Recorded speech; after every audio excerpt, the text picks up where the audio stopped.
Hello, everybody, and welcome to another episode of Let's Talk on Pirate Radio. And today I am talking to a very, very special guest who I have been looking forward to speaking to for a very long time because I'm a bit of a fangirl at this point. But today I have the majestic Sarah Stone on the podcast. Sarah, how are you doing?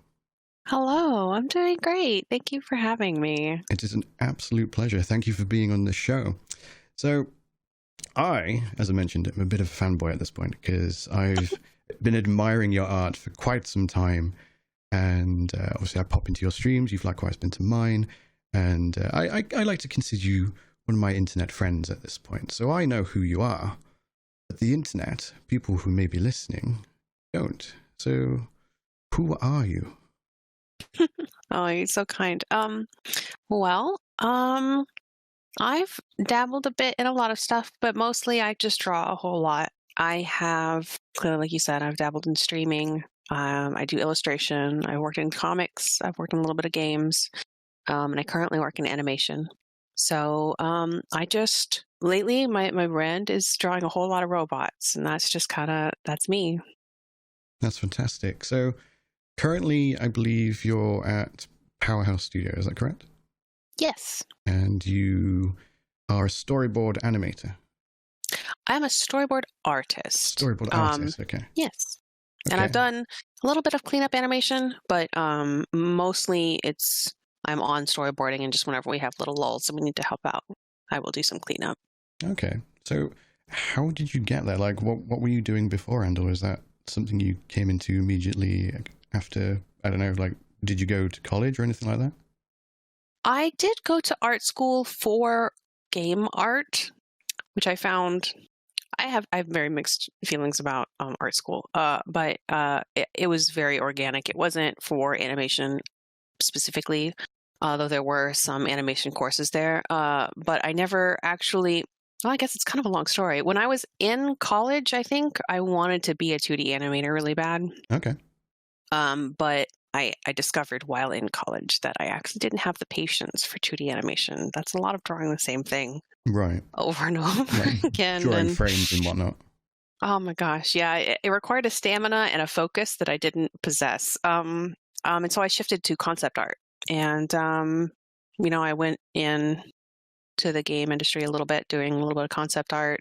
I fell out of that, bounced between jobs, ended up in comics. And then when I was, I guess, taking a bit of a break from comics, doing just a little bit of freelance, but mostly I'm trying to recover from some burnout, to be completely honest. I was doing some conventions, and I had done a Bloodborne fan comic.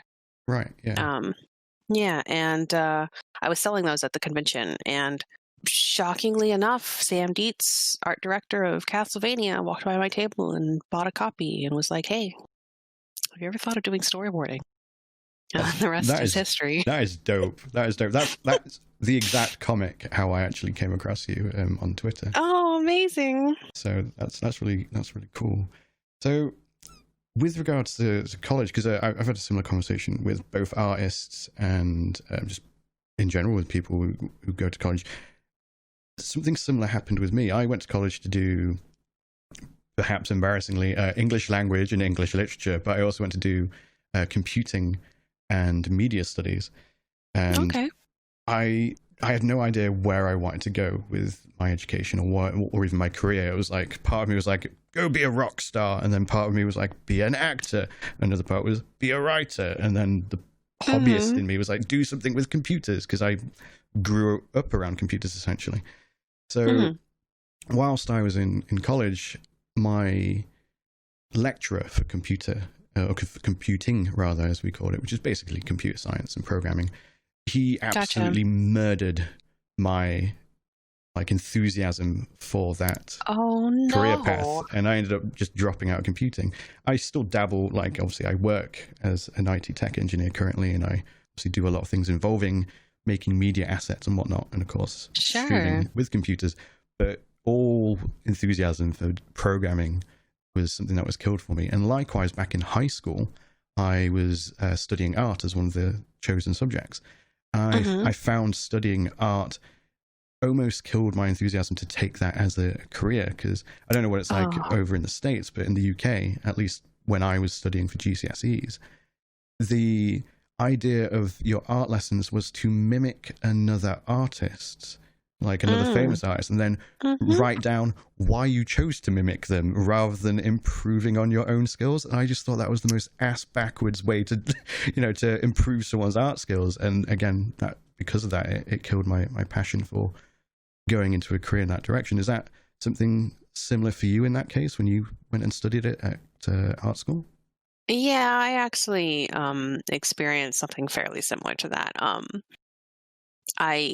I feel like I got into quite a few little stubborn matches in my art school because I felt like they were trying to push all their 2D art basically to imitate other popular concept artists at the time, because there's just like a concept art style that is popular and everyone kind of imitates the same person, and I felt like that was really short-sighted because like there are thousands of other also imitators who will probably be better than you at that, and it just sounded I wasn't a fan. I didn't really like the idea of like giving up my identity in order to just become another clone of some other popular concept artist. And like there's a part of me that understands, I guess, to a degree why these professors or instructors feel like they have to do that, but at the other end I feel like it's almost counterintuitive, isn't it? Because obviously you do art as a form of expression for you. Obviously there are directions you want to take it professionally, so by all means, and this is commercial techniques. Art. Yeah. And we have to sell ourselves, but I feel like it's a really bad way to sell ourselves as like, I'm like the 250th person that also draws like Feng Zhu, Yeah, because it would work perhaps in other mediums where it's like, this works, do this. Of course, do that because you want to be successful. But when it's here, express yourself, but express yourself like they are already expressing themselves kind of thing. It's like, well, what makes me unique? Yeah, why aren't they going to hire that person that does it? That's always going to be ahead of the curve because they're adapting and growing as a person and evolving their identity, but you're just a shadow like forever. Exactly. Yeah. So it seems to be pretty much like that across the board in the realm of art and art school and art lessons in various academia. So I'm glad that it wasn't just me being a bit of a dickhead kind of thing, and it's a shared thing. It's a shared experience. They also poo-pooed all over anime art and said it was a dead end, but look who's working on an anime. So really, yeah. They clearly had no idea what they were talking about. But one of the reasons I was actually really excited to have you on the show is because obviously a lot of people I have on the show are predominantly streamers. And it's obviously a profession in this case that I'm quite intimate with and quite familiar with. So a lot of the subjects that we talk about are things I already really am quite informed on. Whereas what you do is completely alien to me, but something I'm very, very interested in. So what is it like to be a storyboard artist, you said, was it? Yeah. Yeah, what's it like? What exactly do you do? Okay, well, I think changes depending on the production or the studio that you work with, but I can kind of describe what it's like to work on Castlevania at least. Okay. Even within Powerhouse, I think the process sometimes changes depending on the show. But we get scripts, and if we're lucky, we should get records of the voice actors, and basically your job is to read the script, listen to the takes, visualize the scene, and then communicate that scene through drawings as you best envision it. Like you're plotting out what the show will look like in black and white, just first roughly like picking shots, doing the character acting, doing the timing on, they wait in between like talking, if they walk, how long are they walking? If they're fighting, sometimes got to figure out how they're fighting, right. Stuff like that. And your job is to refine and solidify that vision of how you see that happening. You know, obviously go through approvals, director approvals, lead approvals, producer approvals, and then that is what's sent to the animation team to eventually turn it into what you watch. Right. Okay. So it's almost like you obviously you've got people who write the script and the story, but you're essentially writing the visuals, and you essentially like choreographing the scene as well. Yes, absolutely. Yeah, you're picking the camera shots. You get to be like the cinematographer and kind of like each character actor. Right. Like all their expressions, their body language, that's all chosen by you, and it's your job to sell like what they're saying and what they're feeling and what they're doing. That's amazing. I'm actually smiling like a complete twat right now because Castlevania is like one of my favorite animes since it first came out. Like when I was at TwitchCon, not last year but the year before in San Jose, I stayed an extra day so I could binge it because it basically came out during TwitchCon. So I stayed an extra day to watch it in my Airbnb. That's amazing. So that's fantastic that you actually essentially wrote in some ways what was happening in the anime. Yeah, a lot of like, clearly we get scripts, but Powerhouse is responsible like for a surprising amount of like character and personality and like just kind of like feeling that goes into what you eventually see on screen. Okay. It's really awesome how much you get to inject of yourself, and like, you know, Sam is really wonderful, and you know, everyone has been wonderful to work with to like make sure that you feel like you have a bit of ownership over your scenes, right. And like get to just really I don't know how to put it, just own it a little bit, make it your own kind of thing. That's really cool. So obviously because I follow Sam on Twitter, I think he predominantly focuses on Trevor, I believe. So do you focus on a particular character or? He's animation director, so he honestly touches everything. Right. Probably. He has he has such a distinct style, and like we're all trying to emulate how he draws. Right. So a lot of the times he will, you know, make a pass on a lot of stuff to make sure that it's kind of in line with how he sees it. Right. In season 3, I did handle a lot of Hector and Lenore's scenes. Right. Ooh, I was able to kind of like, carry their story from beginning to end, which was really nice. I didn't do all of them, but I did a majority of them. And it was nice for me because I got used to drawing them. It was also nice because I was able to like kind of know where they were emotionally and mentally, like, you know, where we are in their arc, because I was so intimately aware of like everything they were doing because I boarded it all. That's really cool. So it was nice. Lenore is like one of my favorite baddies. I love Lenore. I'm a big fan of Lenore. Like, she's so good. Full disclosure, fancy the pants off her. Well, I would be her pet 100%. Right? I'm down. Same. I'm down. She can step on me. It's good.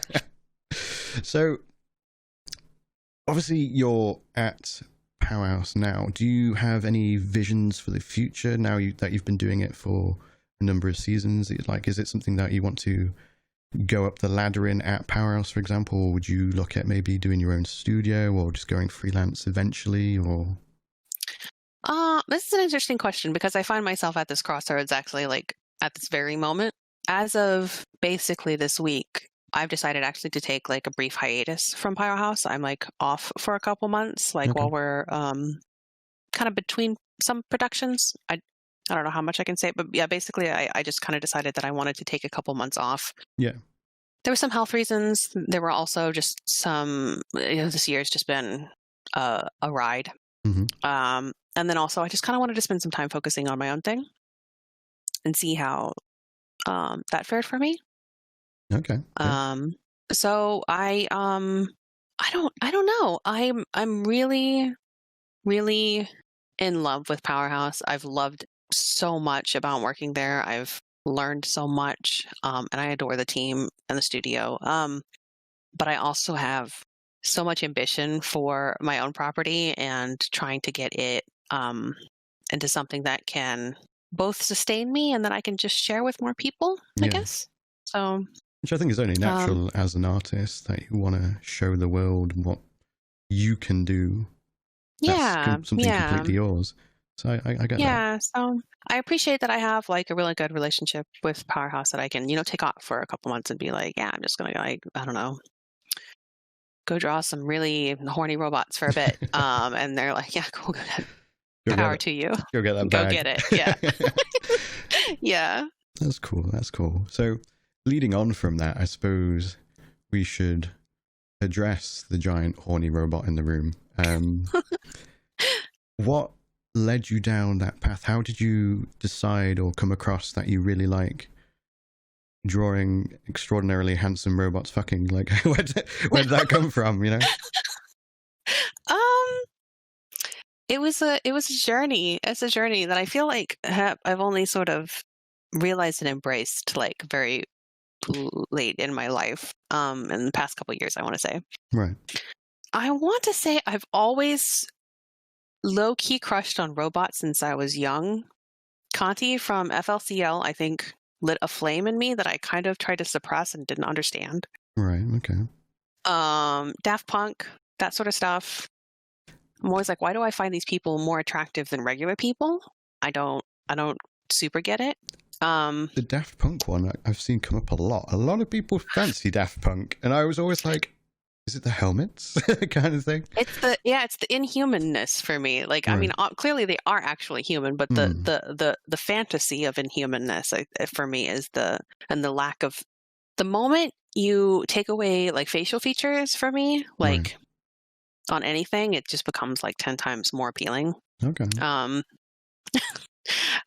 But I descended into robot hell basically through Transformers and like other, oh gosh, I'm trying to think of what else it might have been, but Transformers was a big proponent of it. And then I sort of realized that I guess these properties they weren't filling the exact hole in my heart that I had. Right. And I had to put into the world what I wanted to see. So that's where mine came from. And, that's where I go. Right. And I think it's safe to say that what you've put out into the world, a lot of people like what you're selling, to be honest. Obviously, I recall initially when you're like, should I make a separate Twitter? Robots Unleashed, should I do it? Oh, I don't know, maybe. And I was just like, fucking do it kind of thing. And then you did. And now it's got how many followers? Oh, I haven't checked in a while. I haven't posted in a while, so it's kind of slowed down. Let me see. I think the exact number is... I want to say it was around 70 somewhere. 70K. I think the exact number is... 71K. A great many is what I'm going to say. A great really many. Astonishing. And it's done really, really, really well. Like, in terms of, I suppose, fetish and stuff like that, I don't really have a thing for robots, but I still really, really enjoy that art that you do. And I think it's the style in particular that I'm fond of. So... occasionally I'll just look at it and be like, that's actually really pretty. Like, you may already recall my phone background for the past 3 years has been one or the other of some various art you've done. Safe for work art, because obviously I've got to take my phone out in public places, but it's usually like I had the rain scene, I think, for about a year and a bit. And with the umbrella? Yes, and the current scene is Ratio and Valance in the arcade. And it's been that one for quite a while. So has it taken you by surprise that you're like, you know what, fuck it, I'm going to give this robot a penis, I'm going to roll with it, and we're going to see what the world thinks? And has it surprised you how they've reacted to it? Infinitely. It's it's one of those things where, I mean, I don't know how deep you want me to go into this, but my whole attraction to robots, I think, is kind of fairly tied into like my self-discovery about like my asexuality. Mm-hmm. And so it's like kind of it's a personal thing, but it's kind of an isolating thing when you kind of realize that you function a little differently. You're not attracted to the same things everyone else is, and you're missing something that you kind of, for 30 years of your life, you're just kind of be like, it's got it, like, it'll happen sometime. I'll feel this thing that everyone says I'm going to feel eventually, and you just kind of realize you never do. It can be kind of isolating, and doing Robots and Lace, weirdly, I never expected it, but it really connected me with a bunch of other people who do feel the same way that I do. Right. Like, not only are they attracted to robots, but I found out that they are attracted to my robots for the same reasons that I am, and it's because, they feel this aceness and this fantasy and these non-human entities that feel safe and comforting to them, Right. So what initially started as just like an emotional output, you ended up finding quite a lot of solace in from like-minded people. Yeah, I found a community of people who shared interests and like life experience. So it's been really touching. That's really cool. I'm really happy that you've been able to find that as well. God, it's like the last thing I expected from doing a horny side blog. Something that was just a pet project. And is that perhaps something that you're looking to take forward then? It is something that I really want to do more with.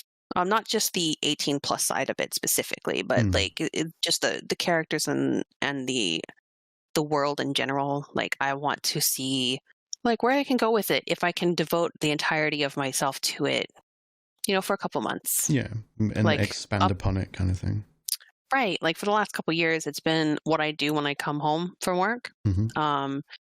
And storyboarding is a very creatively kind of demanding job. Right. Like, you're thinking so hard about how you want to convey these scenes all the time. Like, which shot is best? Have I overused that shot? Like, and what will it lead into, kind of thing? What will it lead into? What am I foreshadowing? My gosh, there's so many. Like, how do I want them to like behave while they're talking about this? Or, even if it's, more challenging, like a fight scene, like, how do I want them to fight? Like, I don't get a ton of fight scenes since I handled a lot of like Lenore and Hector in season 3, but like, it's something that when you come home, you're kind of like already tapped a little bit. Right. And it's like, I don't want to think too much, especially about sequentials. I don't want to think about sequentials at all. Right. I want to just draw 2 robots kissing and then go to bed. Right. So, and it's just like, okay, here's the scene, let's set it. Yeah, like, I want to put as little brain work as possible. Like, I'll look for like the easiest denominator kind of art to get something out and like scratch that itch of like, I want to do something that's mine, and kick it out the door. So I'm just excited to see what I can maybe do if I have more energy. That's cool. Because I've always been a hobbyist when it comes to art. So I actually occasionally find it really difficult to come up with original characters. I always have to try and base it on something. And I find it is something that I'm, gradually improving upon. But I think it's fascinating sometimes, like when I've watched you streams, that you literally be like, okay, I'm going to do Revenant with his arm around Octane, and he's going to have cat ears briefly, because let's roll with that. Or I'm going to, like that sponsored piece, I'm going to do some random cute girl sat on the lap of a robot with a reindeer head, kind of thing. And I'm sat there watching or listening more often than not to the stream, and I'll be working on my own piece. Like, I'm currently doing that Pirate Queen piece. I don't know if you've seen it. Yes, I have. And I'm like, she's looking straight at me. What do I do now? Kind of thing. It's like, okay, I've never drawn dreadlocks. How should I do them? Straight down to the ground and things like that. So I find it fascinating that it seems to come so naturally to you. I imagine it's obviously some skill has been gained over practicing for a long time. Like, you've been doing art, I presume, since your teens. Yeah, I mean, and like, to lift the veil a little bit and make it seem a little less magical than it is, there's often a bit of brain work that happens that I do before I even start streaming, where I'm like I don't know how to, like, I have to draw a girl and a deer robot together in a Christmas thing, and I'll like sit there for 2 days trying to think of like a cool composition before I even start streaming. Right. So sometimes it's not so easy. And like the Revenant and Octane one, I think I did pull that one out of my ass, but like I was like fan art, so I was like, it's fine. Yeah. It was dope though, to be fair. That's good. Yeah, I'm glad. But yeah, like a lot of the times, I do feel like as I've grown older, I actually spend more time thinking about what I want to draw and trying to find a perfect composition or an idea or just a way to frame it in a new and unique way than I used to, where when I was younger, I would just spit anything out on a page, I think. Right.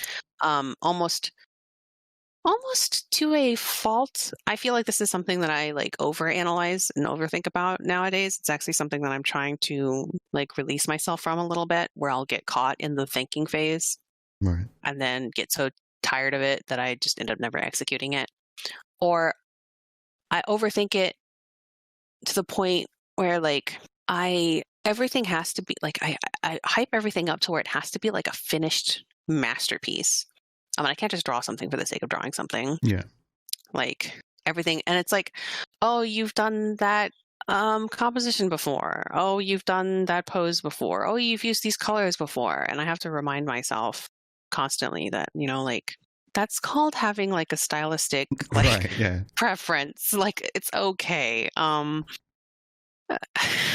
think there's like that Twitter meme that's going on right now where it's just like no one was ever like, oh no, Agatha Christie wrote about another murder. Like right. That's what they're there for. They want it. And I forget that a lot of the times, and I always think I have to be new and interesting. And it's like, yes, it's good to push yourself, but like clearly, like don't get so caught up on it that you don't produce, I guess. Right. Yeah. And I can sort of understand that myself, because whenever I draw something, I always find that I'll look at it, be like, okay, it's finished.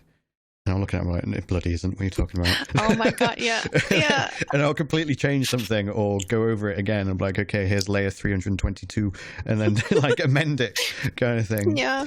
Like when I was doing the dreadlocks, I was like, okay, that's good. And I was like, no, it needs to look a lot more realistic. I made the lips super realistic. I now need to make the dreadlocks super realistic. Oh, gosh. Like I was really conscious of disappointing like my black friends, basically. And I was just like, I have to make it perfect. And likewise for the cornrows and stuff. So I definitely have that problem. I do find myself both challenged but also intimidated by new styles though. Like when I had to make my emotes for the stream, I was like, I don't know how to do chibi shit. What the hell kind of thing. And I like something so simple took me hours to get the first one right. Once I got the first one right, I was like, cool, I'm happy. And then I could do more.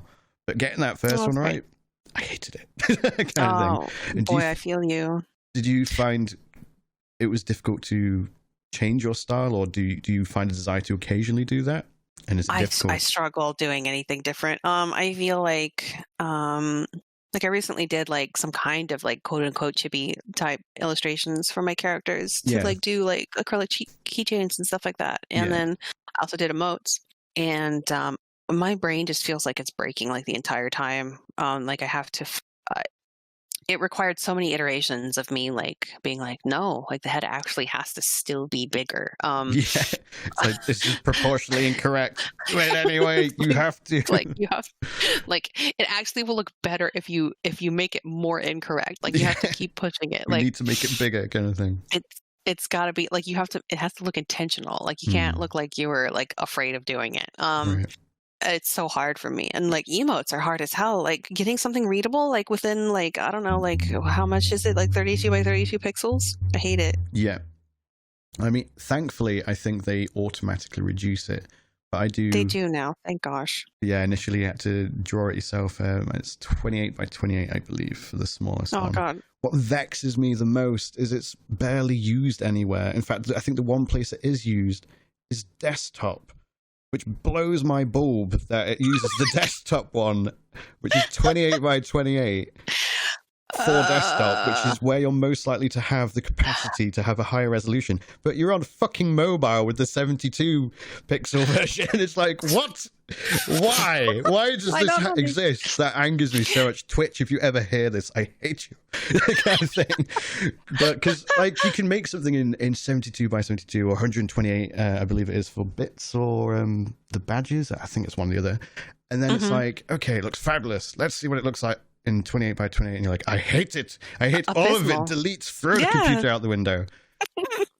Yeah, it's the worst. Working small has never been a strength of mine. The thing is, I used to do it a little bit when I was younger. Back when I was a kid and still talking to my father, we used to partake in a Formula One fantasy league, and he would have me make the textures for the cars for our little team that we did. So we had all our own teams and stuff. So I was used to essentially doing pixel art. So I had to make stuff that, if it was zoomed in to its actual resolution, would look like complete bollocks. But because it was on a car and substantially smaller, the smaller version would look realistic. So amazing. Like we would do like fake Ford logos or Fiat logos and Ferrari logos, things like that. And if you actually had it at the correct resolution, you'd look at it like it's just a splodge of yellows and black squares, but if you zoomed it down, it suddenly made sense. So it was really weird trying to reverse engineer that to make it look both good small but good big as well, and it just blew my mind, and I hated it.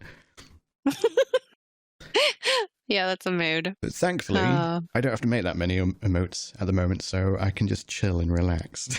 Yeah, that's good. Yeah, no more, please. Obviously, whilst we're talking about streaming, you, of course, do stream. How long have you been streaming for? Because I know it's been on and off, but when did you initially start? I think I initially started a batch of streaming like 3 years ago. Right. It was super casual. Like I would do some commissions and I would just happen to turn the stream on while I was doing them. But I actually stopped when I got hired to work on Castlevania. Because I moved to Austin, and then I had horrible internet for a year, so I couldn't even dream of streaming. And then the year after that, I took way too much freelance, and I don't know, I was just like tired as heck and didn't even think about it. And picked it up again recently, actually. Weirdly enough, didn't even really intend to. I just had there was a bit of a meme going on with another stream that I hang out in, where a whole bunch of them realized that I actually had a couple of emotes. Right. And they all just like, for the meme, subscribed to me so they could use the emote. So I had like 20 people subscribe to me out of nowhere when I haven't streamed for 3 years. And so they could use my emotes and support me. And I was like, oh my gosh, well, I never stream, but maybe I should actually stream. I have the net for it now, and like I happen to be like on a bit of a holiday, so I was like, yeah, I guess let's try it out. And you enjoying it? And it's very enjoyable, actually. I was really, really scared because, admittedly, and I'm sure you have also realized this, I'm like a huge hermit and extremely introverted. I have a socialization limit that is extremely easy to fill, and I get worn out really quickly. Right. So like I can go days and days without seeing a soul, and I am super happy. Right. And I was a little scared and intimidated by streaming because it's, like all the streamers I watch, they're so good, like you included, so good at like interacting with people and making them feel welcome, and just being engaging and fun to be around with. Like it's like the closest thing that in this hell year of 2020 and quarantine it's kept me like sane and feeling like I've actually almost been able to hang out with people a little bit. And that's such a like precious thing I feel this year. But that at the same time was really intimidating because I was like, I don't really think that I can do that. And I still don't really think that I do to the same capacity, but I at least, I can play some chill, no copyright lo-fi and draw for a while, and that's not too bad. When I follow streamers, there's generally a batch of streamers that I avoid, which is like your very excitable, very loud, your XQCs of the world, things like that. That's just not a vibe that as the kids say, vibe with. It's just it's just not something I enjoy. I've got some streamers that I will consistently go and see who I find very uplifting, very genuine, not like here's this over the top positivity bullshit kind of thing. It's just, I'm here, but I'm fun. I'm here to have a good time and be sincere. So there's friends of mine like Katie Peters Plays, Joliet4 are two examples. Chris So Clever. These are all people who I can consistently go and see and partake in the chatting. Because again, when I'm in that mood, those are the sort that I just like to hang out in. Then there are streams such as yours that I find very similar to mine in some ways, especially when I'm doing art, where I can just relax, where I don't feel obligated to speak and I can just listen. Sometimes, obviously, I will be actively watching what you're drawing, but a lot of time I'll put you on whilst I'm doing something else, like I'm working, for example, and I can just enjoy the conversations you're having with your chat, the lo-fi tunes, glance across occasionally, be astounded by what's suddenly appeared when 5 minutes there wasn't a face and suddenly there is and it's perfect, and I'm like, what the hell, how did you do this kind of thing. But yeah, so like I think you are filling in a niche that a lot of people don't really get to enjoy, and a lot of people don't actually do well, because what some people interpret as chill or wants to be chill it's just dead. It's just kind of like, oh, they're not really talking, they're just perpetually drawing or whatnot. And some folks aren't made to be streamers at the end of the day, but I think you carry it very, very well, that you provide this atmosphere that is relaxed, it's fun, like the conversation can go towards hentai and it won't become crazy and over the top, but you can have a laugh about it, or you can just be talking about was it XP Pen who you were doing the sponsored work for? So you can talk about how you came across them as a sponsor and whatnot and things like that, and it just feels very fluid and very relaxed, and it's a great atmosphere. So I think you discredit yourself. So don't do that, because you're fabulous. Well, that's very kind of you. I'm relieved to hear it. I'm still a baby streamer, and I feel very insecure about my streaming. But I'm hoping with more time, it'll feel more natural. I have full confidence in you. I have full confidence. Oh, thank you. So, with regards to obviously the potential future, do you see streaming in it? Because obviously I know you're looking at getting your shop obviously back up and running as you have now. Are you looking to perhaps promote via your stream, or maybe go back to conventions when the Lord of Satan ends, or the year that's led by Satan rather ends? Or I do like integrating streaming with my workflow. It's been really nice. I don't foresee it becoming like a full-time thing ever, mostly because like a good 50% of my work, I would say, is not Twitch terms of service friendly. I can't.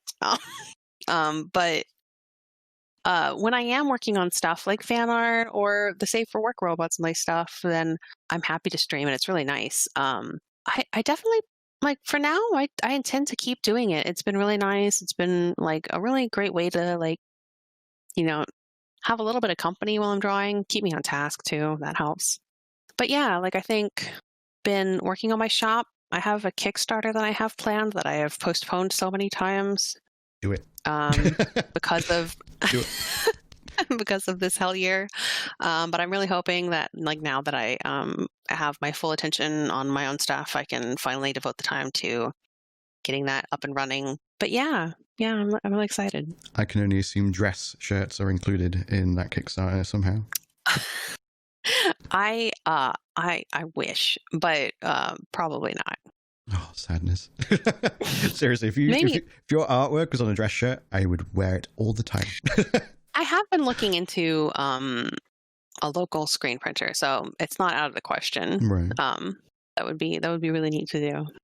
Is there any projects that you've got in mind, if you don't mind disclosing, of course, that really excite you, like where you want to take your art in terms of, like, maybe merch or some kind of product or even a service, perhaps? Who knows?